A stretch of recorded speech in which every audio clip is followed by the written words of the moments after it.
So it's been about 48 hours since the John Wall Russell Westbrook trade, and I've been going through some thoughts, and I've been thinking about why Russell Westbrook can work in DC. Now, you got a good amount of floor space and weapons within the Washington Wizards offense alone with Bradley Beal and Davis Bertans.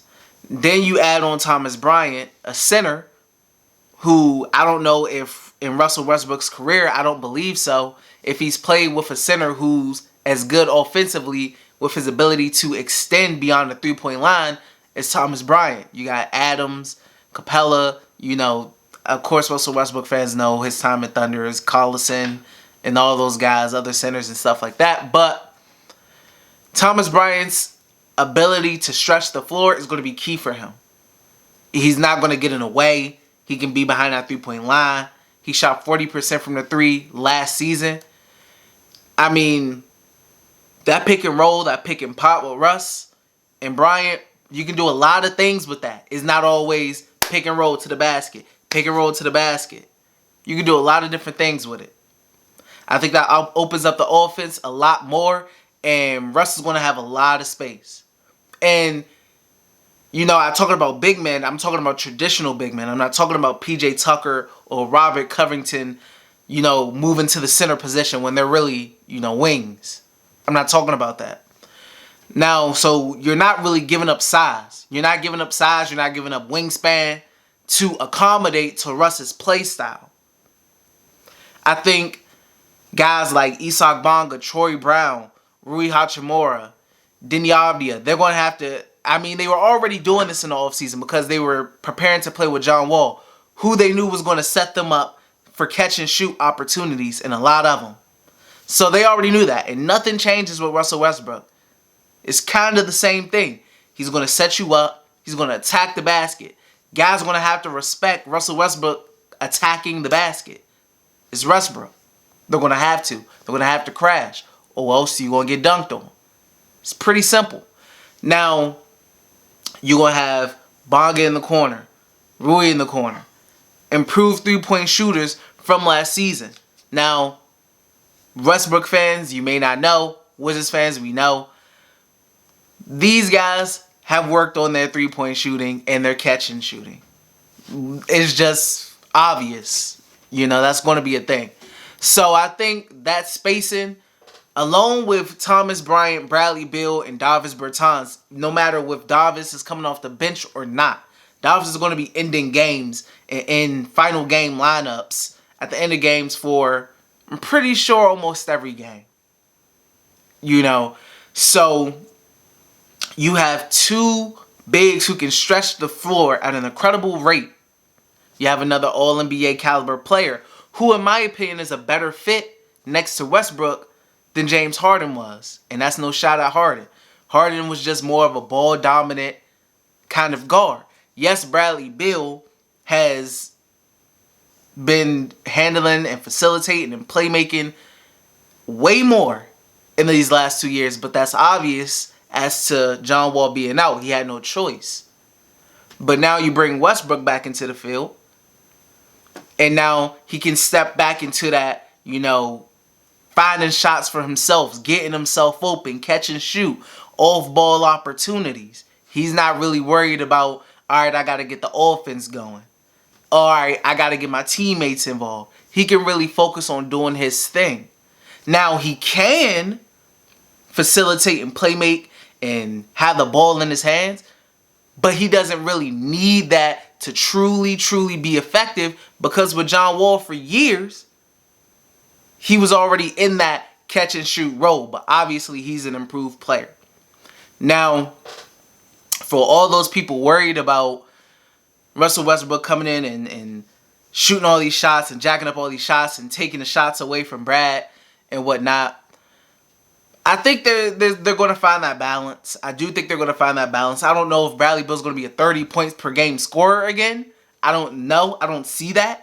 But I don't think it's going to be a ridiculous drop-off. I don't think that it's going to be like, all right, this dude jacking all the shots. All right, Davis not eating. Like, Russell Westbrook shares the ball. He finds his guys. He does. Now, you may have your nights where he's 7 for 24, 7 for 21. You're just going to have to live with that. You know, we all know Westbrook isn't the best jump shooter in the world. I mean, his game is really attacking and getting to the basket and fast pace and full court. You know, that's his game. Sometimes he may get hot and shooting that midi or shooting that three-pointer. He may get hot. I mean, those days, hey, you would love those. But I think the offensive flow is going to be really good. I think you have the guys around Russell Westbrook to create the spacing necessary. I think you have the star player next to him in Bradley Beal, who doesn't need the ball in his hands as much as a guy like Harden did. So Westbrook can feel more comfortable and feel like he's back in that Oklahoma City Thunder role, where he's pushing the pace, where he has the ball, where he's setting guys up. And Bradley Beal's obviously going to still eat. He's still going to get his. I don't see no drop off in that. You know, I don't see that at all. I think Davis has a chance for his numbers to go up. I think Thomas Bryant has a chance for his numbers to go up. I think a lot of the guys on the team, numbers will have a chance to go up with Russell Westbrook on the court, because players just have to respect that. Now, obviously, we're not talking about 2017 Russell Westbrook.